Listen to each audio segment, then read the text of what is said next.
इस साधन से आपने उनको वैकुंठ पहुंचा दिया। एतेन केन वरदोत्तर कोसलस्थाः पूर्वम सदूर्वम भजंत ही जंतवस्त्वाम। दूरबा के सहित, अयोध्या की घास के सहित सबको आप वैकुंठ लेकर के चले गए। अयोध्या की घास ने कौन कर्म ज्ञान अनुष्ठान किया था? वहां के वृक्षों ने कौन से ऐसे अनुष्ठान किए थे? तो संपूर्ण अयोध्यावासी को भगवान अपने साथ ले गए। लेकिन ऐसी स्थिति में भी 5 लोग बच गए। कौन कौन नहीं गए? बोले एक विभीषण जी नहीं गए, और बोले एक हनुमान जी नहीं गए, और एक जामवंत जी नहीं गए, और एक द्विविद नहीं गए, और एक मयंद नहीं गए। इन 5 लोगों को भगवान साथ नहीं ले गए। अब 5 लोग भगवान के साथ नहीं गए। इतनी बड़ी वैकुंठ यात्रा भगवान की हो रही है, जिस वैकुंठ को प्राप्त करने के लिए बड़े बड़े योगी अमलात्मा महात्मा लोग साधन करते हैं, और अयोध्या की घास तक को वैकुंठ मिलने जा रहा है, और ऐसे अवसर पर ये 5 लोग वंचित हो गए। इन 5 लोगों को वैकुंठ नहीं मिला, ये वैकुंठ नहीं गए। कारण क्या था? बोले 5 के कारण अलग अलग थे। विभीषण जी को तो इसलिए भगवान लेकर के नहीं गए कि विभीषण भी कामना के कारण बंधन में पड़ चुके थे। कथा में मैंने निवेदन किया था कि विभीषण जी जब भगवान के पास आए थे तो उनके मन में कामना थी कि जैसे भगवान ने बाली को मार दिया, सुग्रीव को राज्य दे दिया, उसी प्रकार रावण को मार देंगे, लंका का राज्य मुझे मिल जाए। ये कामना लेकर के आए थे। और कछु प्रथम वासना रही, वासना थी। आते ही भगवान ने राज तिलक कर दिया और लंकेश बना दिया। और भगवान ने कहा जाओ 1 कल्प तक तुम राज्य भोगो, जब तक तुम्हारा मन न भर जाए तब तक राज्य भोगो। करहु कल्प भरी राज तुम, मम सुमिरऊ मन माही, पुनि मम धाम पाइयो जहां संत सब जाएं।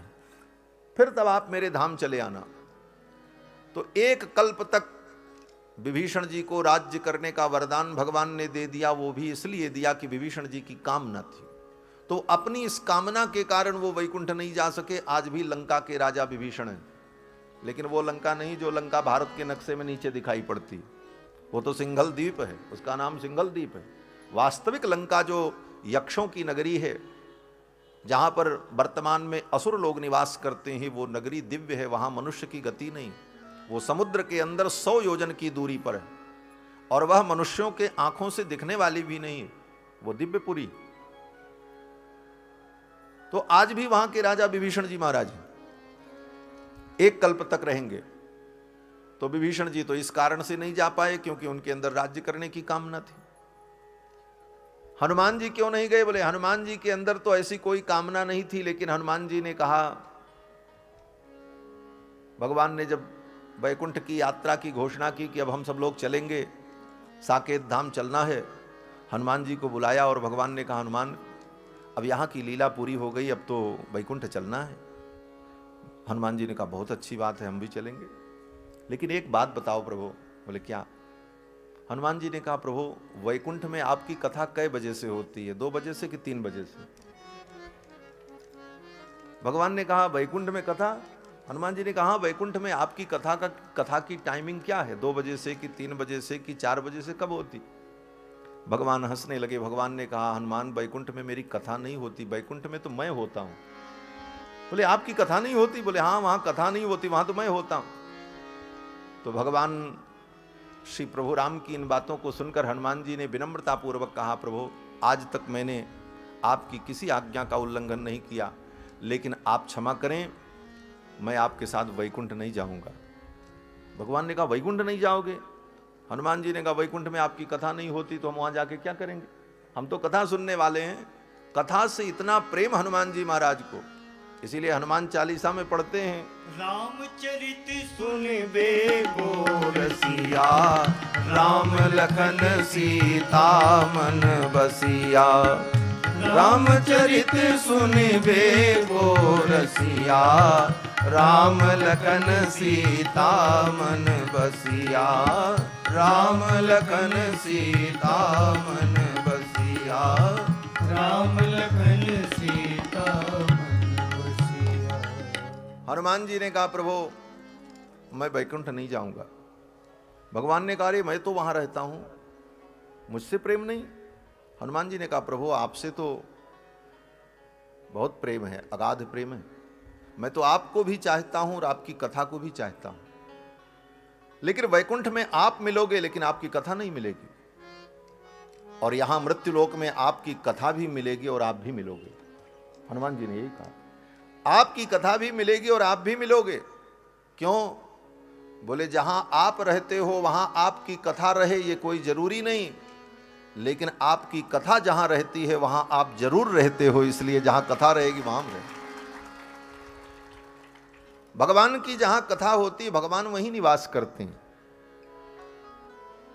स्वयं भगवान कहते हैं, नाहम बसामि वैकुंठे योगिनाम हृदय न च मद भक्ता यत्र गायंती तत्र तिष्ठामि नारद। हे नारद, मेरे भक्त जहां मेरा गुणगान करते हैं मैं वहीं निवास करता। और भागवत के महात्म्य में तो आपने सुना ही था कि जब ज्ञान वैराग्य भक्ति सब मिल करके कीर्तन करने लगे, उस अलौकिक कीर्तन को देख करके भगवान प्रकट हुए और भगवान ने कहा वरदान मांगो। तो उन भक्तों ने यही वरदान मांगा कि हे प्रभु, जहां कहीं आपके भक्त आपका गुणगान करें, आपकी कथा हो, भागवत की कथा हो, रामायण कथा हो, राम कथा हो, कृष्ण कथा हो, ऐसे अवसर पर जैसे आज आपने कृपा की है उसी प्रकार उन भक्तों पे भी आप सदा ऐसे ही कृपा करते रहना। यही वरदान मांगा उन भक्तों ने।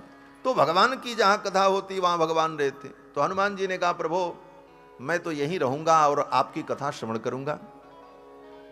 और जब इस पृथ्वी पर एक व्यक्ति, जब तक एक व्यक्ति भी आपकी कथा सुनाने वाला इस पृथ्वी पर रहेगा तब तक मैं इस पृथ्वी पर रहूंगा कथा सुनने के लिए। जहां वो कथा सुनाएगा मैं वहीं जाकर के सुनूंगा। यहां तो लोग कथा स्थल में नहीं पहुंच पाते, कहते हैं मोबाइल से ही सुन लेंगे, है? लेकिन हनुमान जी महाराज बोले एक साथ 1,00,000 नहीं 1 करोड़ जगहों पर राम जी की कथा हो रही हो तो हनुमान जी उतने रूप धारण करके उन जगहों पर जाकर के कथा श्रवण करते। क्या अद्भुत बात। यत्र यत्र रघुनाथ कीर्तनम तत्र तत्र कृतमस्तकांजलिम।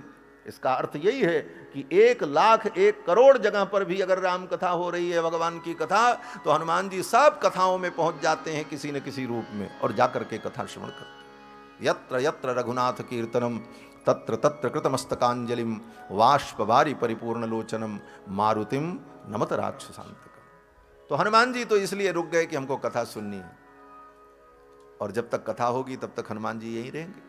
और हनुमान जी को भगवान ने काम सौंप दिया। बोले ठीक है, अगर तुम वैकुंठ नहीं चल रहे हो तो एक काम करो। बोले क्या? बोले मेरी कथा सुनते रहना और पृथ्वी पर रहो, जो मेरा नाम ले, जो भजन करे, जो मेरी कथा सुने उसकी रक्षा करते रहना, उसके ऊपर कृपा करते रहना। इसलिए हनुमान जी महाराज की कृपा सदैव भक्तों पर रहती। जो भगवान की भक्ति कर रहा है, जो कथा कर रहा है, कथा श्रवण कर रहा है, हनुमान जी महाराज का वरद हस्त है उसके ऊपर, उसका बाल बांका नहीं हो सकता। हनुमान जी जैसे जिसके सहायक हों, बजरंगबली जिसके सहायक हों, क्या चिंता करना। तो हनुमान जी तो इसलिए रुक गए। और जामवंत जी क्यों रुक गए? बोले जामवंत जी को इसलिए रुकना पड़ा कि इन्होंने भी एक कामना कर ली। बोले क्या कामना की? बोले जब युद्ध समाप्त हुआ, राम रावण युद्ध, रावण का वध हो गया, सभी बानर बैठे थे, दरबार लगा था, तो भगवान ने उन बानरों से पूछा भाई तुम बताओ इस युद्ध में तुम्हारा क्या पराक्रम था? सब बानर अपने अपने पराक्रम का वर्णन करने लगे। किसी ने कहा उस राक्षस को तो हमने ऐसे मारा, उसने कहा उसको हमने ऐसे पटक करके मारा, सब अपनी अपनी बातें कह रहे थे। भगवान सुन सुन करके आनंदित हो रहे थे उन बानरों की वार्ता को। क्रम चलता रहा। जब जामवंत जी के पास क्रम पहुंचा तो जामवंत जी से भगवान ने पूछा, जामवंत जी आपने अपना कोई संस्मरण नहीं सुनाया? जामवंत जी हंसने लगे। जामवंत जी ने कहा प्रभु मैं क्या सुनाऊं, इतने बड़े युद्ध में मुझे अपनी कला दिखाने का, अपनी शक्ति का प्रदर्शन करने का कोई मौका ही नहीं मिला, तो मैं क्या बताऊं। क्यों? जामवंत जी ने कहा महाराज इतने बड़े युद्ध में कोई वीर ऐसा था ही नहीं जो मेरे समकक्ष हो, जिससे मैं युद्ध कर सकूं। किससे मैं युद्ध करता? एक रावण था, रावण अगर मुझसे युद्ध करता तो मैं करता। और रावण आपका शत्रु, रावण के वध का यश, रावण के वध का यश आपको मिलना था, इसलिए मैंने रावण से युद्ध किया नहीं। तो मैं क्या बताऊं कि मैंने क्या कला दिखाई। हां, अगर आप मेरी कला देखना चाहते हैं तो आपसे बड़ा वीर तो इस दुनिया में कोई नहीं है। जय जय महावीर महाधीर धौर्य। तो आप ही मुझसे युद्ध करो, दो दो हाथ हमारा आपका हो जाए तो मैं अपनी कला आपको दिखाऊं कि मेरे अंदर कितनी ताकत है और मैं कैसे युद्ध कर सकता हूं। भगवान श्री राम ने कहा, जामुन जी ये मेरा रामावतार है, मर्यादा पुरुषोत्तम का अवतार है। इस अवतार में लीला के लिए, सुख के लिए, मनोविनोद के लिए अपने से बड़ों के साथ मैं युद्ध करूं, ये मर्यादा नहीं। आप वृद्ध हैं और जामवंत जी त्रेता युग में बूढ़े थे। जामवंत मंत्री अति बूढ़ा। तो भगवान ने कहा ऐसे वृद्ध व्यक्ति से मैं युद्ध करूं, ये हमारे मर्यादा के विपरीत है। लेकिन आपकी इस कामना को मैं पूर्ण करूंगा। द्वापर युग में मेरा जब कृष्ण अवतार होगा तब आपके साथ मैं युद्ध करूंगा और तब आपकी कला को मैं देखूंगा और आप अपनी कला दिखाना। जामवंत जी ने कहा ठीक है, बात आई गई हो गई, गतम तो गतमेव ही। लेकिन इस कामना के कारण ही जामवंत जी महाराज को त्रेता युग से लेकर के द्वापर युग तक इस धरामंडल पर रहना पड़ा। किसी भी प्रकार की सांसारिक कामनाएं जीव को बंधन में डाल देती। इसीलिए गीता में बार बार भगवान कहते हैं कामनाओं का त्याग ही वास्तविक भक्ति है, वास्तविक शरणागति है, वास्तविक समर्पण है, वास्तविक ज्ञान है। जो भी कह लो, आप कह लो ज्ञान से मुक्ति मिलती है, तो ज्ञान क्या है? बोले सारी कामनाएं समाप्त हो जाएं, यही तो ज्ञान है। शरणागति क्या है? बोले समस्त कामनाओं को छोड़ करके अनन्य भाव से अन्याभिलाषिता शून्यम ज्ञान कर्माद्यनावृतम, पूर्ण रूप से भगवान के चरणों में समर्पण हो जाए। तो ये कामनाएं ही जीव को बंधन में डाल देती हैं। और गीता में तो भगवान ने यहां तक कहा कामैस्तैर्तैर्हृतज्ञाना प्रपद्यन्ते अन्य देवता। कामनाएं ही जीव के ज्ञान का हरण कर लेती हैं और उसका परिणाम यह होता है कि यह जीव भटकता रहता है, उचित अनुचित का भी उसे ज्ञान नहीं हो पाता और ये कामनाएं जीव को बंधन में डाल देती। और जन्म जन्म के बंधन ऐसे ही होते रहते हैं। एक कामना से एक बंधन, उस कामना की पूर्ति हुई तब तक दूसरी कामना पैदा हुई, उसके कारण बंधन, ये बंधन पर बंधन अनादिकाल से यही तो चल रहा है। जामवंत जी की छोटी सी कामना ने उनको एक युग तक इस पृथ्वी पर रहने के लिए मजबूर कर दिया मान। और द्विविद और मयंद जो थे वो भी वैकुंठ नहीं गए राम जी के साथ। द्विविद भी द्वापर युग तक था, द्वापर में द्विविद को बलराम जी ने मारा है। और मयंद भी द्वापर युग तक थे, उसके बाद भगवत धाम गए। तो द्विविद और मयंद को इसलिए भगवत धाम की प्राप्ति नहीं हुई कि द्विविद के विषय में वर्णन है कि वो द्विविद नाम का वानर राम जी का सेनापति था। दिन भर युद्ध करता था, राम जी के दल में रहता था। रात में राम जी के दल से निकल करके रावण के दल में चला जाता था लंका में, और रात में जाकर के वहां घूमे, खाए पिए, आनंद मौज मस्ती करता था और फिर वहां से सुबह सुबह फिर चला आवे। ये बात राम जी को पता चल गई, ये तो बड़ा बदमाश है, रात में उधर जाता, उस पार्टी में मिल जाता। इस कारण से भगवान ने द्विविद का त्याग कर दिया, छोड़ दिया। बोले जाओ, ये जिसकी बुद्धि इस प्रकार की हो ऐसे व्यक्ति को अपने पास रखना ठीक नहीं। राम जी ने तिरस्कृत कर दिया, वध नहीं किया, मारा नहीं, छोड़ दिया। उसी समय से वो द्विविद भगवान से विमुख होकर के इधर उधर घूमने लगा और भगवत विमुखता के कारण धीरे धीरे उसके अंदर अज्ञान, लोभ, मोह, काम ये सब कुछ बढ़ता गया। और द्वापर युग तक वो द्विविद बानर था। द्वापर युग में बलराम जी ने जब द्विविद का वध किया तब द्विविद को भगवत प्राप्ति हुई, भगवत लोक की प्राप्ति हुई। तो ये सब कामनाएं ही जीव को बंधन में डाल देती हैं, इसलिए कामनाएं तो होनी ही नहीं चाहिए। श्री राम सुखदास जी महाराज, जिनके ग्रंथ आपने पढ़े होंगे, श्रीमद् भगवत गीता के ऊपर उनकी बड़ी व्याख्या है। पूज्य महाराज श्री अपने प्रवचन में कहा करते थे कि कोई काम हम करेंगे भविष्य में, इसके लिए भी कहना नहीं चाहिए। वो कहते थे कहो, ये ऐसा कहा करो कि प्रयास करेंगे, प्रयास करेंगे, हम ऐसा करेंगे, ये भी नहीं कहना चाहिए। क्यों? बोले वो कामना बन जाएगी और नहीं कर पाए फिर वही बंधन का कारण। वो कहते थे कि ये बोलो कि प्रयास करेंगे, कोशिश करेंगे, देखते हैं। क्योंकि कामनाएं ही जीव को बंधन में डालती हैं। उसी कामना के कारण जामवंत जी महाराज आज तक रहे। भगवान ने कहा आज आपकी कामना पूर्ण हो गई। जामवंत जी बड़े प्रसन्न हुए, भगवान के चरणों में प्रणाम किया भगवान ने कहा, जामवंत जी, हम तो यहाँ आए हैं इस मणि के लिए, इस मणि के चोरी का आरोप मेरे ऊपर लगा है, इसी मणि के लिए मैं आया हूं। तो जामवंत जी ने कहा, प्रभु ये मणि तो आपको हम दे देंगे, लेकिन हमारी एक शर्त है। बोले, क्या शर्त है? जामवंत जी ने कहा, प्रभु मेरी एक कन्या है जिसका नाम जाम्बवती है, और अब मैं भी वृद्ध हो चुका हूं, इस बुढ़ापे में अपनी कन्या के लिए वर ढूंढने कहाँ जाऊं? और वर ढूंढने अगर जाऊं भी तो आपसे सुंदर वर कोई मिलेगा नहीं, और आप मेरे द्वार पर चल करके आए हो।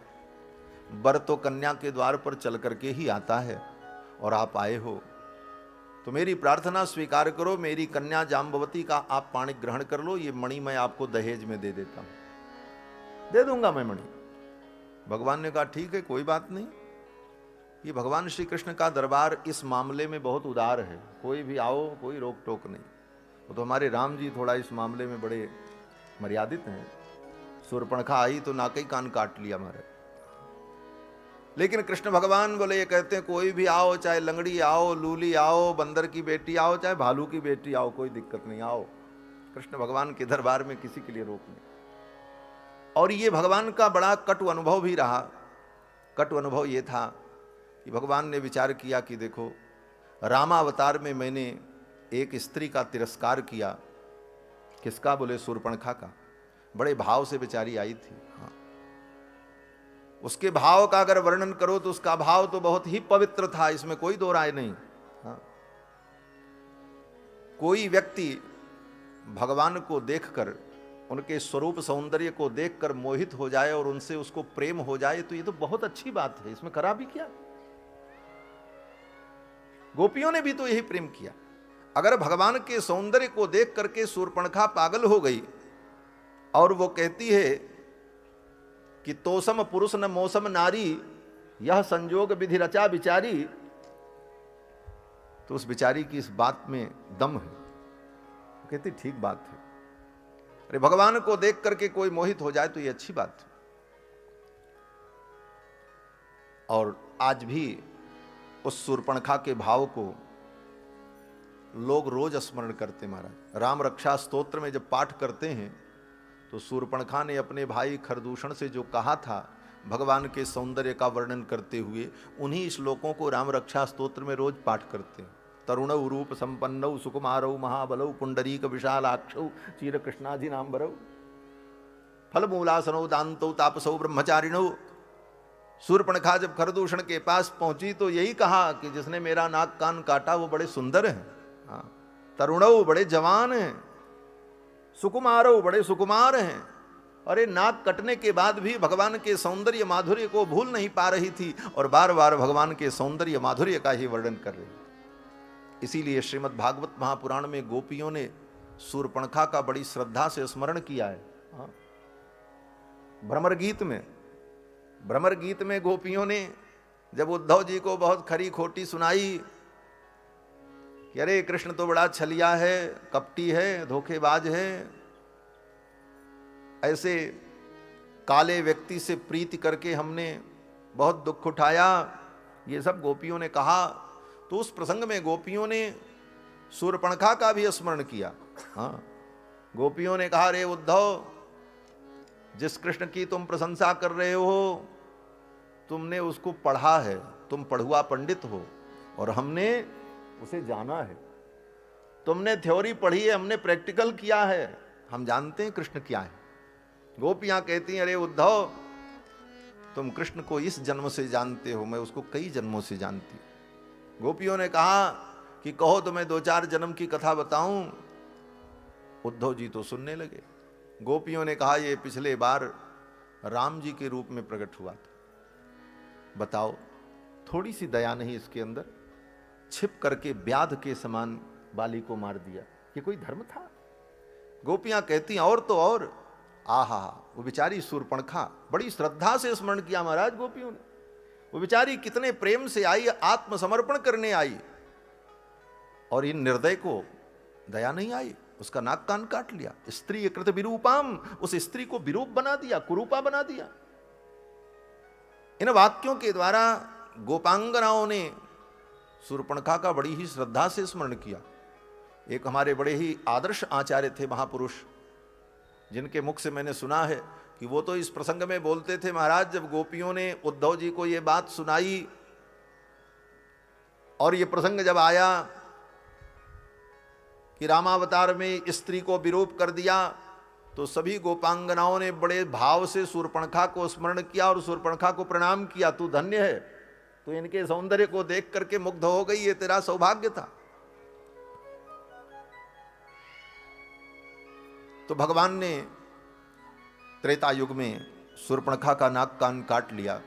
उसका परिणाम ये हुआ, सीता हरण हुआ, लक्ष्मण जी को शक्ति लगी, राम जी को रोना पड़ा, जंगल जंगल भटकना पड़ा। तो राम जी ने विचार किया, इस अवतार में तो मैंने स्त्री का निरादर कर दिया, लेकिन अब ऐसी गलती मैं कभी नहीं करूंगा। अगले अवतार में कोई आ जाओ, सबको स्वीकार करूंगा, क्योंकि इसका दुष्परिणाम मैं भोग चुका हूं रामावतार में।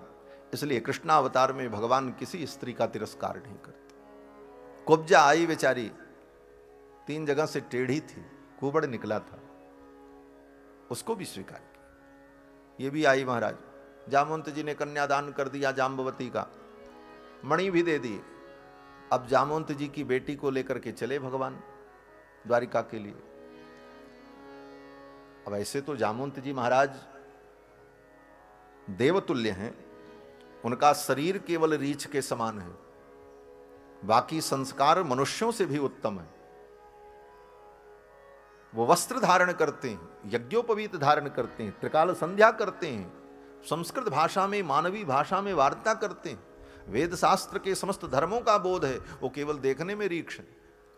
उसी प्रकार हनुमान जी महाराज, सुग्रीव, अंगद, ये सब बानर जो हैं, ये बानर ऐसे बानर नहीं जो बानर आज घूमते हैं। ये बानर केवल बानर की आकृति इनकी है, ये देवता हैं, वस्त्र धारण करते हैं, जन्मजात इनके अंदर दिव्य सिद्धियां होती हैं, चमत्कार होते हैं। ये अलग एक विलक्षण जाति है, देव जाति, उपदेव जाति इसको कहा जाता है। वो केवल राम जी की लीला में सहयोग करने के लिए उस काल में वो जाति प्रकट हुई थी। ब्रह्मा जी के आदेश से देवताओं